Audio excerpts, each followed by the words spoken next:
Warum dreht sich denn hier schon wieder nichts? Das haben wir gleich.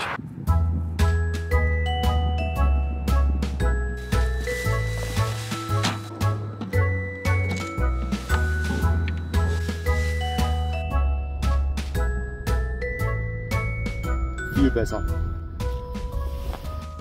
So, die alte Mühle hinter mir haben wir wieder am Laufen. Nein, Freunde, mal ganz im Ernst. Hier so eine Powerstation, die kennt ja mittlerweile wirklich jeder. Hat, glaube ich, schon jeder Camper in seinem Wohnmobil oder in seinem Caravan. Ich muss wirklich sagen, diese Dinger sind tatsächlich ein Gamechanger. Das Teil hat uns plötzlich autark gemacht.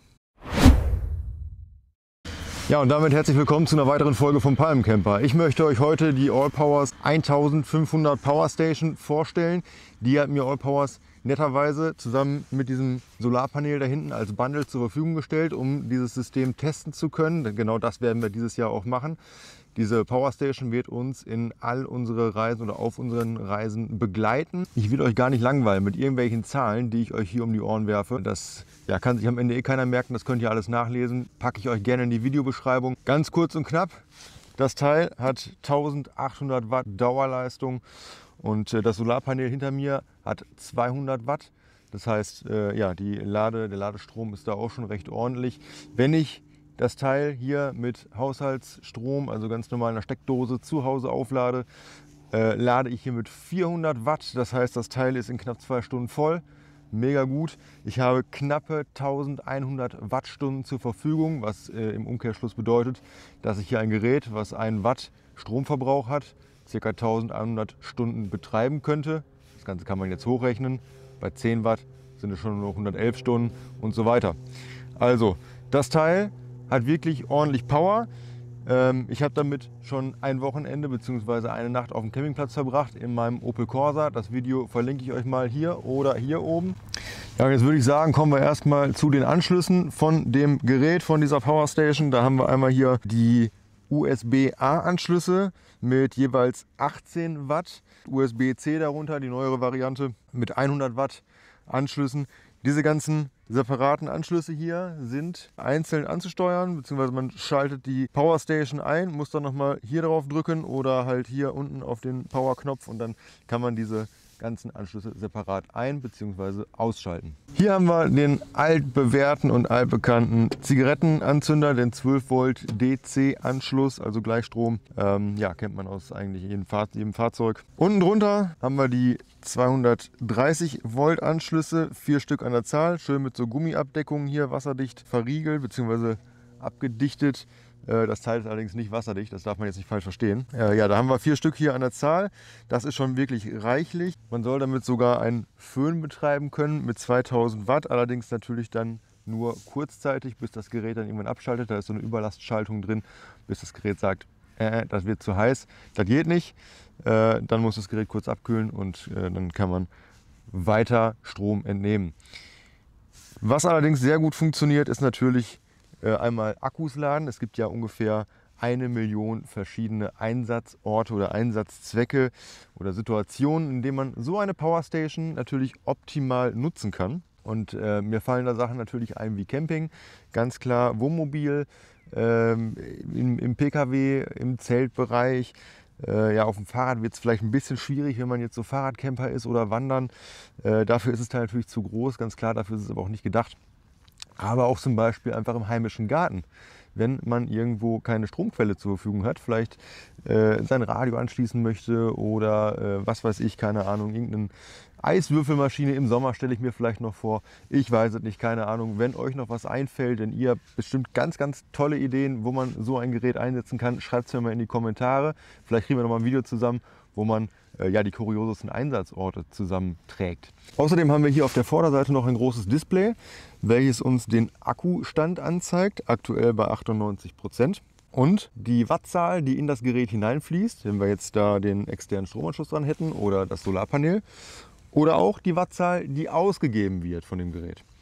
Und dazu zeigt das Gerät dann auch noch an, wie viele Stunden es durchhält mit der Last oder mit der Wattzahl, die man gerade entnimmt. Was natürlich wirklich praktisch ist, wenn man das Ganze so ein bisschen zeitlich timen möchte. Man vielleicht gucken muss, wie lange hält der Akku wirklich durch. Wie auf meinem Campingabenteuer, als ich mein Fahrzeug mit der Infrarotheizung geheizt habe und ja, das Gerät natürlich möglichst lange durchhalten soll, damit es nicht kalt wird im Auto. Schaut euch das Video mal an. Da muss man so ein bisschen taktieren, aber dabei ist diese Anzeige wirklich sehr, sehr hilfreich. Man kann genau sagen, wenn ich da das Handy anstecke, dass das Gerät zum Beispiel 3 Tage durchhalten würde, wenn man permanent den Handy-Akku laden würde.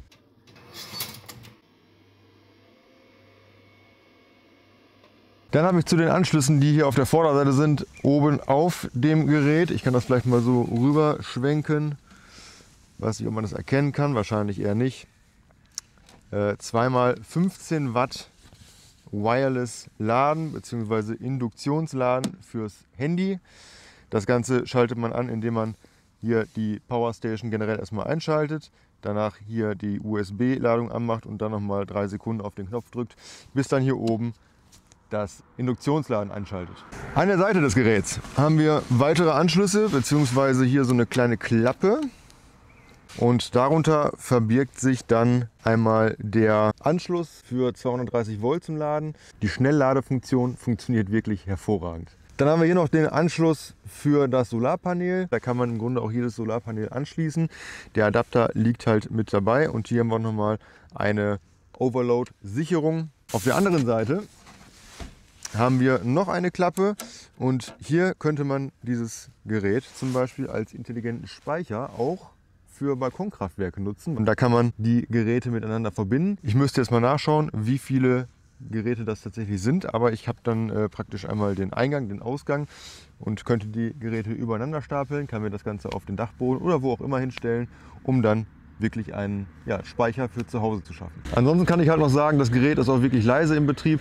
Wenn man da eine Menge Strom entnimmt, eine Menge Leistung braucht, dann wird das natürlich auch ein bisschen warm, das Gerät. Dafür gibt es aber einen Lüfter innen drin, der springt dann natürlich an, um die Komponenten runterzukühlen. Der ist aber wirklich sehr, sehr leise. Ich glaube, es sind ca. 43 Dezibel, die dieses Gerät von sich gibt. Der Vorteil dieses Bundles hier mit dem Solarpanel ist einfach, dass man damit sehr flexibel ist.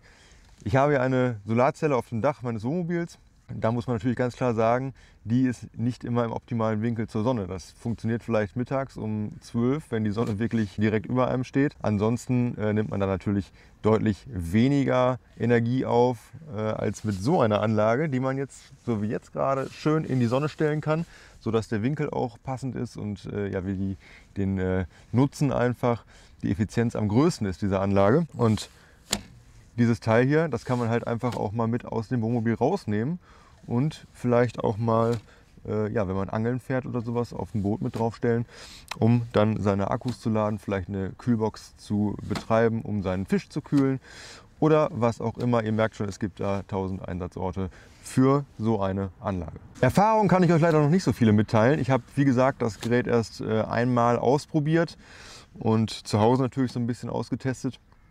Aber wir werden das jetzt das ganze Jahr über immer wieder mal in einem Video unterbringen und auch mal schauen, wie sich das Ganze dann so im Camperalltag oder auf irgendwelchen anderen Abenteuern verhält und wie praktikabel das wirklich ist, wie schnell wird diese Akkustation hier mit dem Solarpanel vollgeladen, wie viel Sonne braucht man dafür, funktioniert das auch bei bedecktem Himmel. Oder geht das wirklich nur bei extremer Sonneneinstrahlung? Und. Also es gibt da ganz, ganz viele Sachen, die wir ausprobieren möchten. Wenn euch irgendwas interessiert oder wir irgendwas für euch testen sollen mit diesem Gerät, wo ihr sagt, hey, wir hätten das auch gerne, aber das machen wir nur oder wir kaufen das nur, wenn es das und das kann, dann schreibt mir das in die Kommentare rein. Ich werde es versuchen, das Ganze für euch zu testen, um euch die Kaufentscheidung ein bisschen zu erleichtern. Wenn ihr jetzt also auch sagt, hey, so ein Gerät, das brauche ich auch, oder ihr sagt vielleicht eine Nummer kleiner oder sogar eine Nummer größer, dann schaut doch mal bei Allpowers vorbei. Nutzt dafür meinen Link in der Videobeschreibung und den Code auf jeden Fall mit eingeben, damit ihr ein bisschen Kohle spart. 2PC5, damit bekommt ihr 5% Rabatt auf alle Artikel von Allpowers. Also unbedingt unten reinschauen in die Videobeschreibung. An der Stelle sage ich jetzt recht herzlichen Dank für eure Aufmerksamkeit und bis zum nächsten Mal beim Palmcamper.